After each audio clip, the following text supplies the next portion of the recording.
Díogh Galéir Accordia agus Táfáil Road. Welcome to Be My Guest with me, Mary Honan, on Lear Media TV, supporting the Samaritans, Limerick and Tipperary. And my special guest today is a very important man, Paul Whitnell, who's the president of the British and Irish Trading Alliance, of which we are due to become members pretty soon now. Hello, Paul. Paul is Corkman. How are you doing? I'm grand. I'm grand, Paul. You're living in England now at the moment. Yeah, I'm living over here 10 years now. It's amazing how quickly it's gone. I suppose, like anybody in 2010, I was involved in the construction industry in Ireland, and the demise of that kind of made me decide on my future very quickly, and I decided, you know what, I'll give London a go, and I landed in Kent, and it's a beautiful part of the world here, and I haven't looked back since, and 10 years have gone in a flash. Do you consider Ireland home, or do you now see Kent and England? You always consider Ireland home, and no matter what. I mean, it's heartbreaking in a sense that you kind of come away and you're leaving your roots, you're leaving your family, and it does take a bit of adjustment in that regard. But that said, there's a huge diaspora over here of Irish people as well, and you become very close to them very quickly, because when you're away, you become more Irish than you are when you're at home. Yeah, we were talking about that. I suppose I have another kind of a show called Wild Geese that won a national award that looks at a diaspora, and diasporas, no matter where you're coming from, to Ireland or away from Ireland. And the one thing that everybody wants is family and home, and they'd much, given the different circumstances, they'd much prefer to be in their own home with their own people and the familiar surroundings than having to leave and uproot. People very seldom, okay, I know people leave for a choice, but they stay away because of necessity in most cases. They don't. Yeah, I mean, you adjust, you know, and we're adjusting at the moment to another kind of transition in terms of with the COVID situation. But I mean, you just look at my back, you know, there's things that are precious to me. Munster rugby is precious to me, and I'll always remember coming over here first, and I met this wonderful man called Mick Crossan, who's the owner of London Irish Rugby Club. And Mick said to me, will you come down and support, you know, London Irish Rugby Club now? And I said, Mick, you know, supporting another rugby team is like kissing another girl. It just can't happen, you know. I said, you know, in time, so, you know, over the years. Especially when you're married to Munster Rugby. Absolutely. So over the years, and then of course he went that extra step and then employed Les Kiss and Declan Kidney and said, come on, I'm after bringing Munster into the club now, will you come down, you know? So, but there's things that are very special and dear to me. Like I love going home, getting the Clonakilty pudding, loading it up, bringing it back, the soda bread. You're a Cork man, you see. Pat Barry here in the station is a Cork man, and he just, I mean, honestly, you know the saying, that a Cork man with an inferiority complex thinks that he's equal to everyone else. And Pat goes on ad nauseum about the Cork air, the Cork landscape, the Cork Clonakilty black pudding. Well, that's what it's all about, but these things become more special when you are away. And I mean, I go back to the diaspora in terms of, you know, when we do meet up, there's a very supportive community over here. And, you know, when you do, look, you do as you do and the Romans do, you know, when in Rome, you do as the Romans do. So you've got to embrace what Britain brings to your life.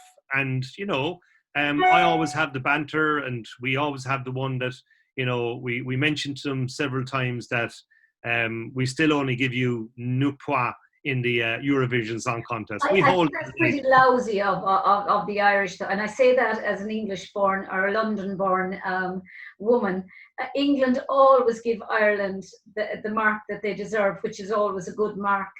And there's a healthy they give them one measly mark Ireland will one or two. There's a healthy rivalry, and I've spoken about this on many occasions. That trade, in terms of trade, we do an awful lot of trade with Britain. We have a huge relationship with Britain. We have a very healthy relationship with Britain, and despite history and despite the troubles and despite all of these difficulties that did, take place in time, we overcome them and always overcome and always will overcome them. So we talk about Brexit at the moment coming down the hill. Brexit will be sorted out and we will still continue to trade because we are neighbours, we are partners, and we do actually, underneath it all, we do trust one another. And that is very, very important. Well, we're our closest neighbours, and Pat interviewed Ray Bassett yesterday, who is a former Irish ambassador to Canada and Jamaica. And he was saying that had Ireland actually got behind Theresa May at that stage, when Theresa May was trying to bring in a soft Brexit, if you like, that Ireland would have done really well out of it. But he said there were people in the background who were saying never ever would they agree to anything that would happen. And now he said if America trades with Britain and Canada trades with Britain, we're in between America and Britain, so we're going to have some kind of a decent relationship with our nearest neighbours, i.e. if America on one side and Britain on the other side. So it's imperative that we actually sit down and become good neighbours. Absolutely, and it's all about resilience and relationship. And I suppose that is where when I came over here first, I realised that there was a cultural difference of doing business in Ireland and England. And I spent probably 12 months constantly making mistakes, going in the wrong direction, meeting the wrong people, only to be told that if you'd done this way, you would have had a different outcome. So I decided there and then to set up BITA, the British and Irish Trading Alliance, which is a non-for-profit organisation, to facilitate not alone me, but facilitate anybody like me who was coming in my footsteps and doing the same thing. And create a go-to platform that people could actually depend on the experience of others, the integrity of others, the honesty of others, and their experiences and contacts, and create a kind of more cohesive way to actually learn how the differences were. And that was reciprocated the other way then, because when Brexit, or they muted about Brexit, there was an awful lot of English companies wanted to go to Ireland and learn more about the Irish market. So we were able to facilitate in that way as well and help them integrate and meet the right people in Ireland to be able to set roots and businesses up there. And it's been tremendously successful. And your motto, of course, is people who know people that help people. Yeah, well, what I wanted to get across there was the integrity in terms of there was too much, in when the Celtic Tiger was happening, everybody wanted a bung. Everybody wanted what's in it for me, 5% here, 5% there. It's not about that. Our currency is people. And when we create the opportunity of a trading deal, there's nothing in it for BITA. We are people who know people that help people. We're a non-for-profit organisation. We create opportunity and we make it happen. When you look at, and I was saying it to, I forget who I was saying it to the other day, when you actually look at the Irish and the Jewish people, and certainly the Jewish people who came out of World War II, the similarities we have when we go to any country in the world, we tend to gravitate towards Irish pubs, towards Irish people, Irish communities. I've been talking a lot with the Irish dancing community, of which I'm very involved all my life, all over the world, and it's facilitated anyone that has been involved in the Irish dancing community to adjust to their new climates and to their new countries. Had my mother had that when she moved to England, if she had an Irish community that she could have gone to, but in her area in London she didn't, and that's what prevented her from settling into the country why she came home. But we were talking about how important it is, and how the Irish have always helped the Irish when they've moved abroad by virtue of their accent or their, being able to go to something that was wholly Irish. The Jews did it after World War II. They stuck together, and they became the family that many of them had lost. And I think that's very important, that communities stay together and help each other beyond trying to adopt a May Féin attitude of, well, what's in it for me? Yeah, and that's why I suppose the tagline of people who know people that help me people became important, because that applies to everybody, British and Irish. Yeah.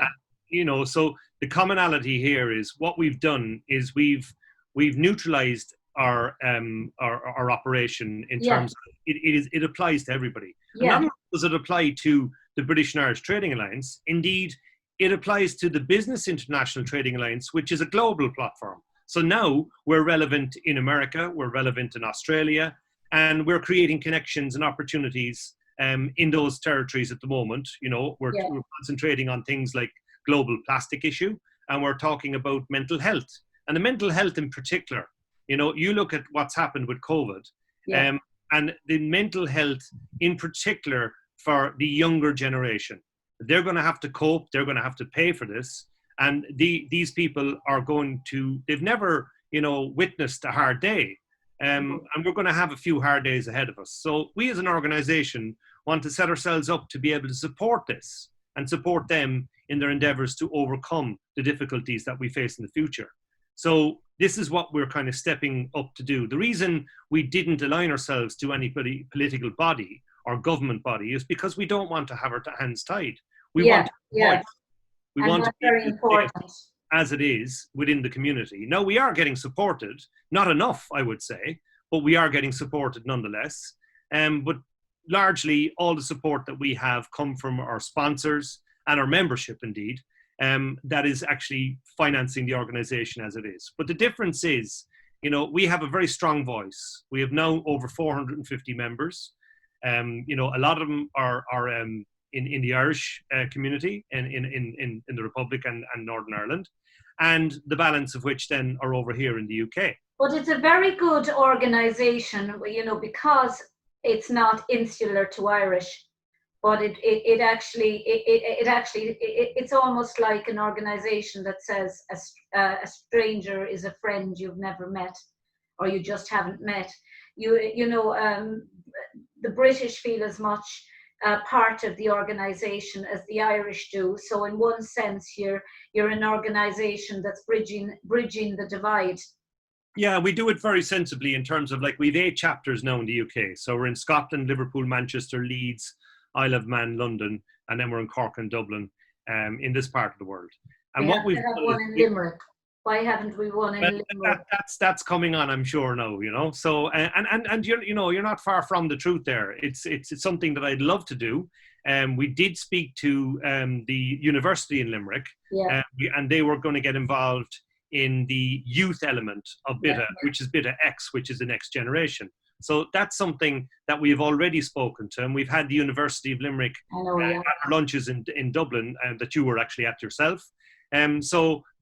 Casey keeps me well informed of how big BITA is getting, and he's doing a wonderful job. Look, anything you want done, you can be guaranteed. If Michael says I'll do it, it's done with it. You haven't even time to breathe. The phone rings, and I've done that now. And he's just amazing. He's a great. Dr. Michael Casey has been the foundation of our involvement with education. He has made every faculty in the country aware of BITA. He has made every ambassador in the world aware of BITA, and he's just a fascinating character and a huge asset to the organization. He rings me about 4 times a day, and and I just can't keep up with all the ideas he has. He's just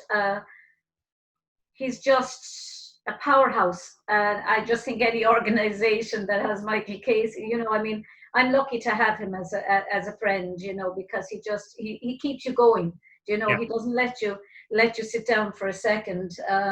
It's tiresome sometimes now, I have to say. But he's an example of what is in Bita. So every chapter has a board, and they make that chapter work. We get supported from the organisation. So Michael's on the board of BITA in Dublin, and he's a typical example of the ambassadors that we have working for the cause that we do. He's an amazing man. But how do you think look, Paul, I mean, there's an awful lot of pressure on youngsters nowadays. Many of them who neither want to go to third level or are equipped to go to third level. They're a lot are taking courses that they don't want to take, or courses that are never going to get them work afterwards. And I say that as somebody who did my primary degree in art and design. I knew I was going to stick with it until the degree was finished, but I knew that there was very little opportunity of work in it because it's such a competitive area, design and that. But for the youngsters who feel, I'd like to do a trade. I'd like to, because the trades have really been in decline. And I know as someone now whose roof came in the last couple of days, how important it is and how difficult it is to, one, get a plasterer, to get a good plumber, and to get people that you actually can depend on, that will actually say, I'll be there in the morning, and they are there in the morning. How important do you think that Bita is to try and educate the youth of today to reframe their thoughts from college? I've got to go to college. I'm not worthy unless I actually get a college degree. My cousin, for instance, became an electrician, and he was 6 years an electrician when he decided to do engineering. But he was working for a company as an electrician, and he went on and did electrical engineering. So he had his job secured. Yeah, well, on that front, I just start by talking to you about, let's reflect back onto the changes of Ireland in the 70s and 80s. And one of the fundamental changes in Ireland was the investment into education. Charlie Haughey, going back to him, then was a great advocate of that change. And what that did was it fueled the economy in terms of the how we prospered, because the education system were there to back up the American companies coming in the dot-com era. And if you look at it now, we're going through another renaissance of change. And that renaissance is indeed the shortage of skills that is out there, that we have to, because at the end of any economy is built up in terms of different parts. Very important part of the economy is the construction industry and the welfare of people living in houses. Because if you look at the welfare shortage that there is both in Ireland and the UK at the moment, it is quite staggering. So, we could build up to 250,000 houses in both countries per annum, and it still wouldn't be enough to actually manage that problem. So therefore, the area of fueling that in terms of apprenticeships is very important. And I think there has been a mindset change now, especially with COVID after happening. It makes people think differently and approach things differently. My son today received his GCSEs results, which he never had an exam for. And he went down there, he was quite disappointed with the outcome, but the outcome wasn't his outcome. The outcome was the opinion of others. That's not right. That is so not right. I never agreed with that. Unfortunately, that is going to be, for a lot of people with A-levels and, for Intercert in Ireland and leaving Cert in Ireland, it's the same thing, and it's not going to change. But what we are because if a teacher has, and I say this as someone who has lectured, if there are some children who will just have a big spurt at the end and they'll do remarkably well in an exam. They won't do a toss all year, but they're very good at cramming and very good at remembering. Then you have another child who struggles all year round but works and works and works and works, and you're saying, oh well, and they might have done well when it came to the pre's or the mocks, and then they're judged on their mocks rather than on the final result. and I don't. It's not a good way to. It's not healthy, and I No, can see. so I can see just to finish the point, what we have done as an organization is we've engaged with many companies to facilitate the ability to provide graduates with the opportunity to go in to companies and work within a company while educating themselves. Yeah. So therefore, what they do is not alone do they learn the trade, but they learn the way of the company as well. And all of this is funded by a European fund, ironically, and the British wanting to come out of Europe. But that said, the European fund is still there to do that. So through CITB, there's companies like Geeson, that is part of the Speedy Group, that actually facilitate companies to take these apprentices on. And that is going to be the way to deal with the skill shortage going forward. So what we're encouraging and calling for is to accelerate that program and facilitate more young people to be able to go in and while they're earning a wage, can have a degree and have the best of both worlds. They'll also learn the skills in the language of the company. They'll understand the ways of the company, and they'll understand the way the economic climate will change. And it'll actually fuel them with the opportunity to be able to be more versatile with economic change and become more beneficial, because as they learn, they will grow in, and that strength will grow with them. So what we're encouraging is for more students to take this on, for more companies to actually make themselves available to facilitate these younger people. And that is happening. So there's fantastic companies like Danny Sullivan Group, Gallagher Group, Ballymore, Lang O'Rourke. All of these companies have now got their own academies nearly set up in their companies. That's what I was going to say. Do we need to, I suppose, a change in our thought processes, certainly with parents, with regards to trades and seeing, well, a child says, I don't want to go to college, I don't want to do a degree, I want to do plastering, I want to be a carpenter. If you had, I don't see any real technical college here in Limerick now. I mean, they're all universities. Is there room for the universities to say have a degree, a BA honours in, say, carpentry, or in woodwork, or a BA honours in plastering, that psychologically parents feel that their children are going and doing a third level degree, but yet the child is doing a course that they are eminently suitable for academically and personality and what they want to do. Yeah, I mean, it's the beauty of the organization, because if you take the experiences of people in different territories, in different countries, in different areas, and bring all of these together, and that's what BITA does. So, we would call on people like the CIF, the Construction Federation of Ireland, to actually, they do a fantastic job at encouraging people coming into the industry, and we would support that. And going forward, this is what, BITA is all about, it's sharing those experiences and sharing the successes that we have while doing these things in different territories, and then bringing that experience back to Ireland and showing it how it works. And you can speak about many things, if you look at the NHS system over here in the UK, it's come through a very, very difficult time in COVID. I'm sure there's lessons learned. I'm sure there's experiences had that can be passed on, but they should be shared with the HSE in Ireland and learn from each other, because we are neighbours. We should be talking to each other more and more. And that's what my experience is as an immigrant, but as a business professional as well, to come over here, enjoy the experience of what I've learned in the last 10 years, and bringing those experiences back to Ireland through the organisation. I mean, we used to have LIT here, and we used to have FOSS and organisations like that used to do the trades, because my mother's first cousin was a fitter. He was a fitter welder in Turnright, and he was teaching with FOSS.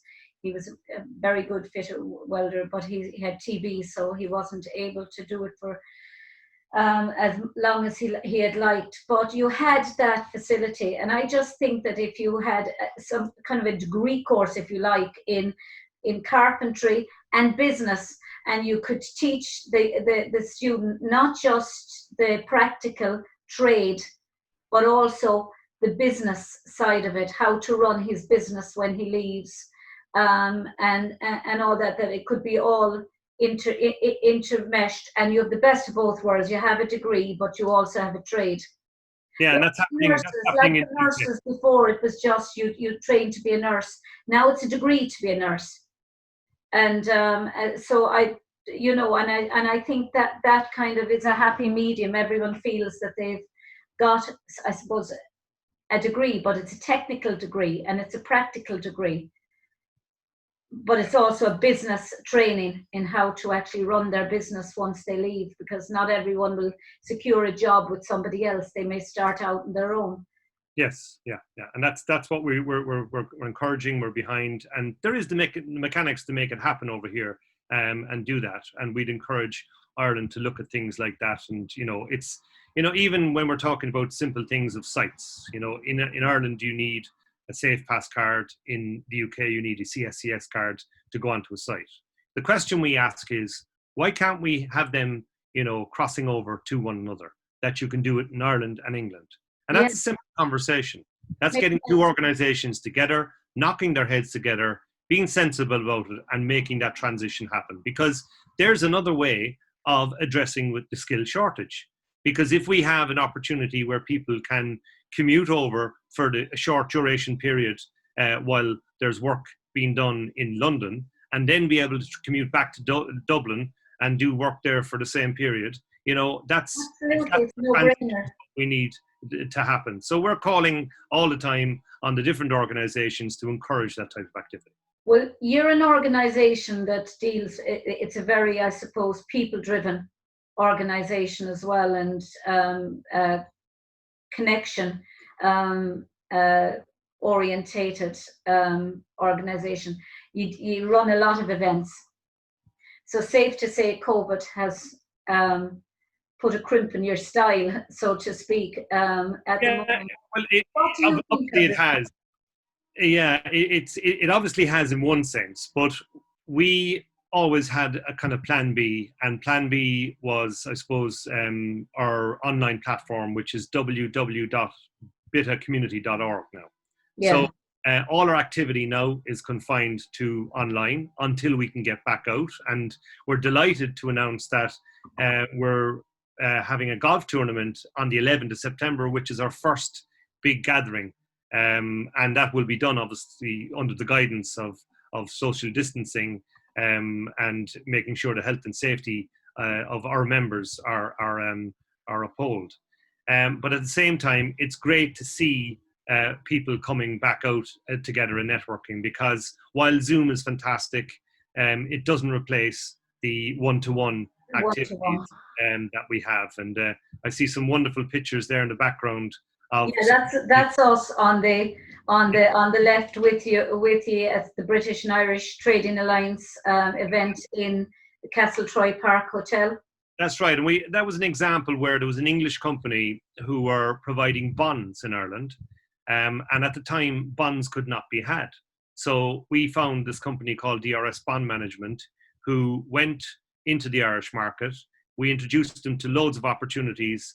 But we also facilitated a lot of developers in Ireland who actually could not get a bond. They had to cash back a bond. So here were we bringing some value to the Irish market in terms of a solution to releasing cash going forward, to put the cash into where it should be spent, as opposed to cash backing bonds all the time. Yeah. So good example of where we brought a facility and the ability of a company who can facilitate the Irish market into the Irish market, and people done very well out of it, including the company themselves. Yeah, it's a great organization, but not least for the fact that it actually gets people who decide to maybe go to the UK to live, they can immediately contact Paul Whitnell and say, I'd like to come to the events. They're all free, most of the events, apart from the big dinners and that at usually around Christmas time, and that they're all free. Other than that, you once a month you have events, don't you? Yeah, we have a monthly network in London, in the Rising Sun, in Edinburgh, in Malone's, in Dublin. I think it's in the one of the hotels in Grafton Street. In Cork, it's in the Sober Lane. And that's just, rock up on a second Thursday of the month at 5 o'clock, have a drink and share your experiences and talk to those who actually are part of the organization about their experiences. So that's a free event and free taxes for anybody. Then we organize more specific events like the Construction Network event in London. There is a fee attached to that because it's a more elaborate event. But again, it's a very affordable type of event because the meaning of the event means that there is people, decision makers that you will meet at that event that will actually create the synergy and opportunity of business. So it is a very worthwhile event to be at. But by and large, what we try to do is give people access in the organization at a cost-effective way that they can actually then feel the fruits of the value that comes from BITA. And when they do feel the fruits of the value that comes from BITA, they then in turn sponsor us as an organization and keep us running. So the integrity is there. We don't look for people to pay upfront costs. What we do is we encourage them to create the value, create the opportunity. And if they find that they're getting value and opportunity from BITA, well, then they can support us by supporting for future events. And it's very important, I suppose, that you maintain that, independence within the organisation. When I say independence from government funding, and that I suppose you do take government funding, but you're not wholly reliant. We haven't been given any government funding. We haven't been, and the reason, I'm not knocking government here on both sides. What I am saying is the criteria that they put you through to actually qualify for government funding, it takes an awful lot of time. And we prefer to spend our time and resource on helping people rather than filling out forms. Yeah. So, I'm hoping government will, in time, acknowledge the work we do. We certainly do get support from the British ambassador and the Irish ambassador. We get phenomenal support from those DIT and Department of International Trade. But that said, it would be nice to be rewarded with a few bob as well that we can put into the kitty. You'd be insane not to take money when it's given to you, wherever it comes from, as long as you can still maintain your ideals and your integrity, beyond that. And that's and it's a great organization. We can't not or ignore the elephant that's in the room, metaphorically speaking. And you look like the cat that got the cream in that photograph, Paul, with Her Majesty. Well, I don't know whether it's Her Majesty. I'm not sure if she looks like she's got the cream. There's a very funny moment there because I had the pleasure of having a very in-depth conversation with Her Majesty. And an incredible woman, a fantastic She is amazing. We spoke about Lord Mountbatten, which was a very, very deep conversation. We spoke about my mother. It's very hard for her to talk about that because absolutely, and I mean, she educated me in that regard. But that particular moment and that particular picture, you can see we were sharing a joke about Pat O'Connor, who is a very famous Irishman who works in the English market. And Pat, I don't know, do you know the story? But when she went to the English market, she asked the fishmonger behind O'Connor what the fish was, and Pat's reply was, "That's my mother-in-law." So we were sharing the fact that Pat was coming to meet her, and I said, what I actually said in that moment was, I said, he will look very, very well dressed up, in a suit, but I'm afraid he may still smell of fish. Do you know, she really enjoyed her trip to Ireland, and I thought when she came to Ireland and she said Uachtaráin agus a Cáride, I mean, they were playing that in the railway stations all over. Well, there was all over Dublin, Uachtaráin agus a Cáride, all on the railway lines for ages afterwards with the Queen's voice, and it just showed the change in mindset, and it came from the top down. And for one split, it was very, very emotional. For me anyway, it was an incredibly emotional moment when the President of Ireland Mary McAleese and Queen Elizabeth were sitting down together for the first time probably ever. And I just thought that was an exceptional moment, one I probably won't ever see the likes of again. Do you Yeah, know? it was amazing. My mother made a comment, and I actually made this comment to the Queen, that when she broke away from her security aides in Cork In and Cork. went to the crowd and embraced them, it was a real embracement. It was a political statement in itself, and it shows the intelligence and the integrity of the woman. You know, she's incredible. She has done some amazing things for a lot of people that people don't know about. And you know, she's very supportive of the BITA, and has continued her support even since we met.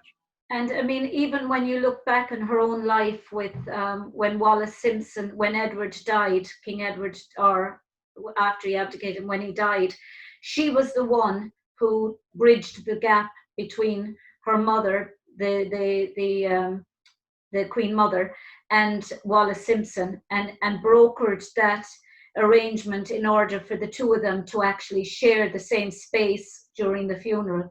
And it was she that single-handedly did that. And I think she was destined to rule, and she was the right person to be in that situation, to sit down with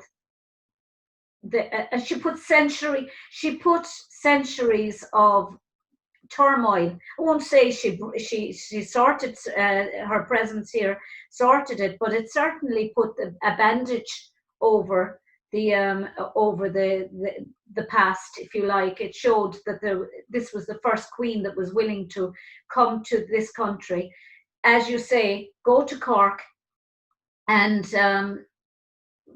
escape her security detail to embrace the people of Cork. Of course, Pat Barry here said she wouldn't do it for any other county, only for Cork. I think leadership is very important in the world. And I think what she has done is she's lived up to the reality of that leadership. You know, we've had some amazing history in between the countries, and you know, the passing of John Hume recently is a typical example of another great man. And there's been many great statesmen in Ireland that have worked very hard for peace, because you know, peace is that's what the world is all about. You know, and, you know, not least, and I say it all the time about John Hume and Mo Mowlam. I mean, I always believe there should be some tribute to both of them, some statue to Mo Mowlam and some statue to John Hume in this country.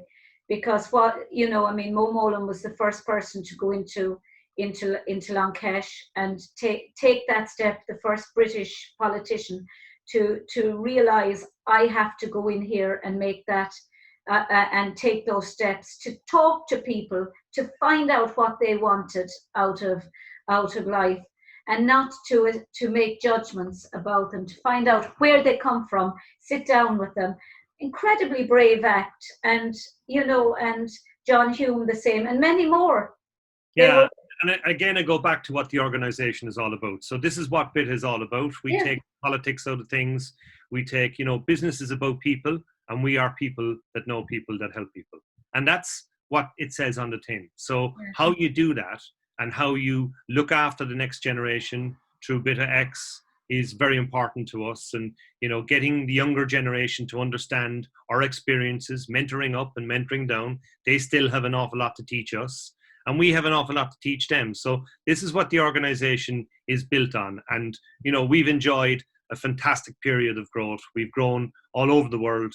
It's quite staggering to, you know, I often pinch myself and say, you know, from an acorn, we've got a real oak tree now. And you're moving into America now, or you've moved in already? Yeah, we're relevant with INUSA, which is 23 states of America. We have an MOU signed with them 2 years ago, and we have an ambassador called Saoirse Rochford. Her family hail from Kerry, and are living in the UK. And Saoirse is doing a fantastic job in America at being an ambassador there. In Club Hibernia in Australia, there's a couple of Irish gentlemen involved, Michael Callanan over there. And it's great because, you know, this is all about communication. This is all about people helping each other. talking to each other, sharing experiences and creating opportunity. And of course, our president was at your events as well, Michael D. Higgins. Yes, and it's great to see that relevance again, because when you're setting up an organization like this, the one thing that you're challenged with is making the organization relevant. We were very lucky from the early days that we've had people like Sean Mulryan from Ballymore, Lang O'Rourke, Ray O'Rourke, Sean O'Driscoll from Glyn Demplex in Cork, Luke and Brian Comer. They were the kind of people that endorsed the organisation. And then from a political perspective, we've had Micheál Martin or Kern Taoiseach endorse the organisation. Indeed, the president, Michael D., endorsing the organisation. And that relevance for us it's very humbling to receive that accolade from them. But this was built to be for the people, about the people, and it's not a political organisation. It will never be. It's there to be a proper function, and that is caring and sharing with integrity, and that's what we've created. How difficult do you think it's going to be, Paul, for the organisation if the lockdown because Micheál Martin came out the other day, and as somebody involved, I suppose, in the Irish dancing community for all my life, we've been decimated, and the arts have been decimated, absolutely obliterated. I had Tommy Fleming on, and I had Mick Hanley on with me, and both of them. Now, Tommy's a very upbeat person, and I've interviewed him before, and he was completely upbeat. Never seen him so downbeat as he was. It was all about the fact that they're getting that, he can see places in Dublin, and they're crowded inside the pubs and out in the street drinking, and only a couple of 100 yards away the theatre is closed. Now, he said, why can't people go in with masks or whatever into the theatre and see these events? And the Irish dancing, in Irish dancing, the children have to maintain a distance. You can't on stage bump up against another dancer or be near another dancer. And yet there's only 5 children allowed into a dancing hall, no matter how gigantic the hall is. But you can have a rugby match, and you can go in for a rugby tackle, and you can have 50 people at a wedding. And so the messages and the goalpost has been moved constantly. How is that affecting the likes of BITA, and how will it affect you into the future, do you think? Well, of course, there's going to be a challenge. But one thing that we've got to remind ourselves here, that these clouds will pass. These clouds will lift. And I've learned it myself. I believe that. When I came over to the UK in 2010, we were looking and staring down the barrel of a gun in Ireland at an economic disaster. The Troika had come in, and everybody thought it was lights out, curtains closed. But our resilience as people brought us out of that darkness, and we prospered again, and we continued to fight because we're fighters. And that's not going to change. There's no doubt about it. We have difficult times ahead of us, but if we can do it together as a collective, and with togetherness, with solidarity, with unity, those clouds will lift, and we will get through this. And we've got to remain patient, remain positive, and we've got to find a way. So, let's take the politics and put it aside. Let's take the difficulties of negativeness and put it aside. And let's concentrate on what we are and who we are. We're all breathing, we're all standing, we're all overground. And these are hard to tell. It's hard to tell people, though. I see my friend now in the UK, and her business is completely gone now because of COVID. But the point here is reach out. We're here as an organization to help people like that. Reach out and talk to us. Make us relevant. I'll get in to contact you. Don't be fighting the fight on your own. You mentioned great organizations like the Samaritans and all that kind of stuff, but there's lots of organizations out there that are available for you to overcome your difficulties. And that's what we're saying at the moment is, yes, we're in a dark hole. Yes, but we're all in this together. and we've got to find a way out of it together. And that's is what we can do, because in the organization, that unity is one of our core values. How strong do you think Britain is going to be economically post-Brexit?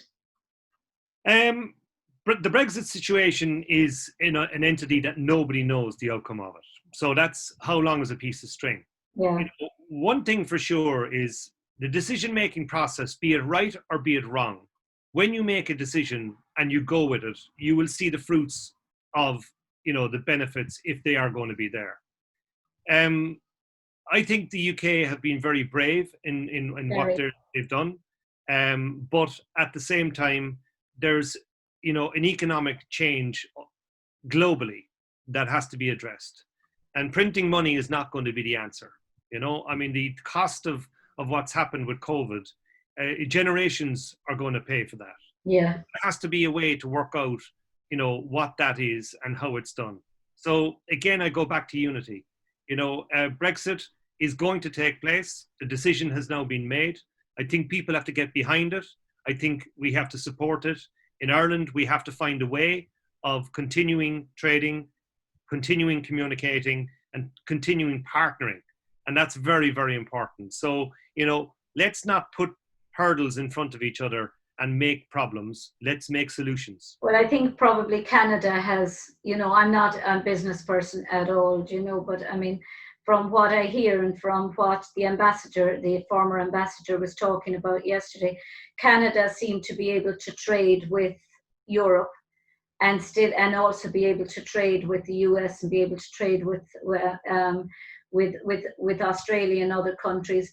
Maybe that's, the same sort of a system with every country would work, where you can trade, but not necessarily have to be part of any alliance, say, with Europe, or maybe that's how Britain will succeed, by trading with Canada, trading with Australia, and trading with Ireland.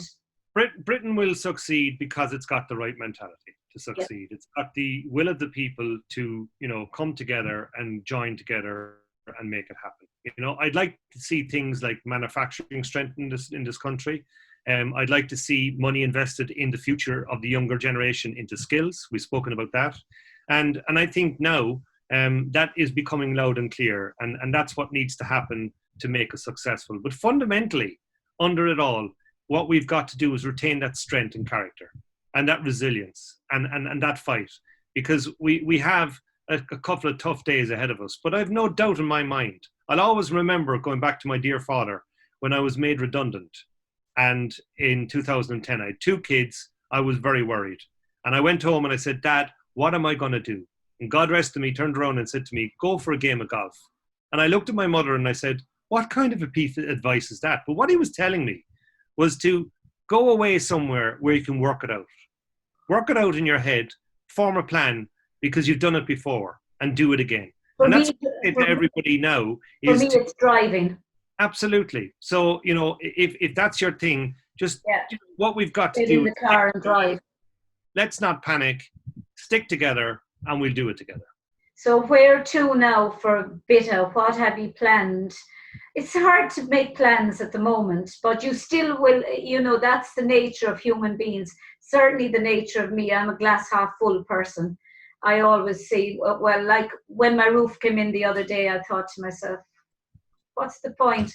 I can actually wither away here now, or I can come down to the station and do an interview, which I did. Yeah, your roof will be back. Your roof will be back in place. I left the hole in my roof, which is... That hole won't be there forever. That hole will be gone. I can't believe I was on the phone with you when the roof came in. And we'll be talking in time about this. And that's what I'm saying, that things will pass. And we've got to remain. One thing that I left Ireland with was a great faith. Was what? Great faith. And my mother, gave me that faith. And that's something that, I was challenged by COVID. I was very, very, very ill, to the point that I actually wrote a letter to my son and my wife, and I said, my goodbyes. And that's I saw your YouTube video. You looked awfully sick. Yeah, it was horrendous. But again, I go through, what I've learned, and I've become a very patient man because I realize now what's around me and what's what's Well, important. I suppose it's going back now to my research and that, and the one thing that I learned out of it was that, a lot of the survivors in the camps all said that you can live without religion, you can live without food, you can even live without water for a long, long time. But what you can't live without is hope. Yeah. And, or that kind of, I suppose, messianic, beyond a religion, that belief that tomorrow is going to be better, that it's all going to work out, that hope, that faith, that things are going to be, once that's gone, that sense of hopelessness, that's what it's like, I mean, we're going to drive on the organization, we're going to keep, supporting companies, we're going to find a way. It might be a different way, it might be a change world we're going into, but what we will do is we'll adapt to that world. And if we can take the core value of what we're about as an organization into that world, well, then it's going to be a better world. Well, did you, as a young lad, I suppose, you have we tend to, I suppose, as human beings, have our lives mapped out for us. They never end up the way we want. If they ended up the way we wanted, I'd be a ballerina with the Royal Ballet Company. But, my mother wouldn't live in England because she didn't have the bita behind her, the framework of people she was living in with her in-laws, and they were all Protestant and Welsh, and she was Irish and Catholic, and there was no Irish community near her at all.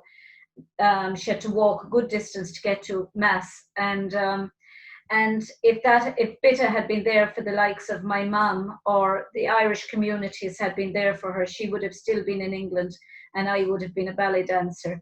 But things don't work out the way they're meant, the way you want them to be.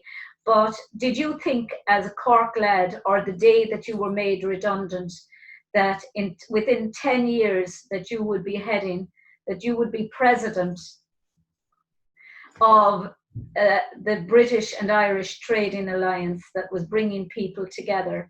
And that, life has a funny way of you're going down this path and it sends you this way.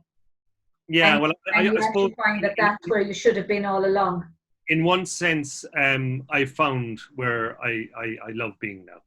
Every morning I wake up doing what I do. I love doing it. I love helping people. My currency is people. I have no interest in money. My wife kills me when I say that, but I have absolutely zero interest in money. Neither have I. As long as I can eat, and as long absolutely, and that's all you want. So I did have interest in it the other day when my roof came in. Well, that's where you need it, but insurance companies will cover that. Don't you worry. But for me, I found something that I love doing, and that's very important for anybody and any young person listening to this to understand that if you can actually get that early on in life, well, then your life will become very fruitful, because your job and enjoying it every day is what life is all about. They say if you do what you love doing, you'll never work a day in your life. Correct, and that's So, I mean, did I ever think it? No. I suppose you were distraught when you lost your job and when you were made redundant. That was the end of your world, as you thought.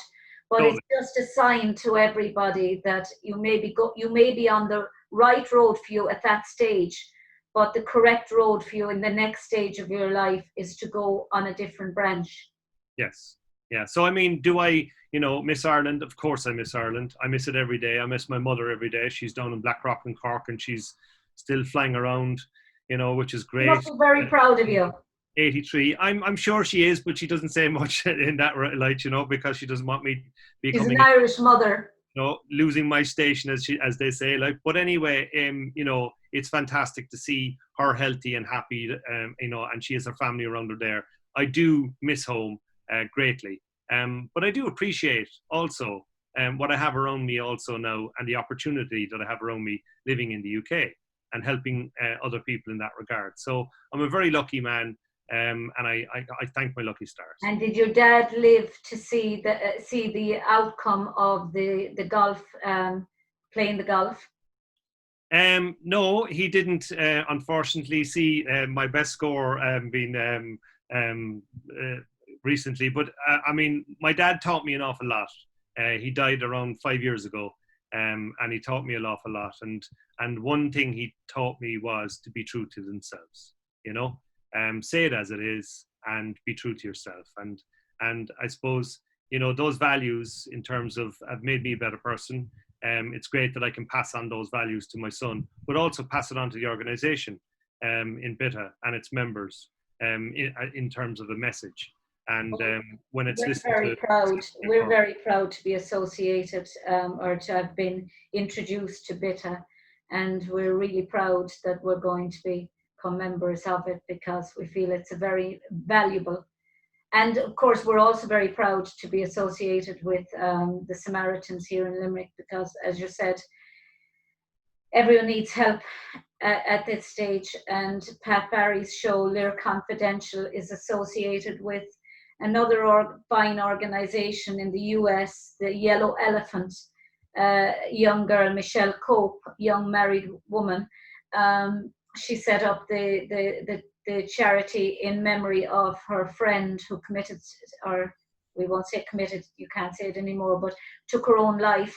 And she set up the Yellow Elephant, the elephant being a metaphor for the elephant in the room.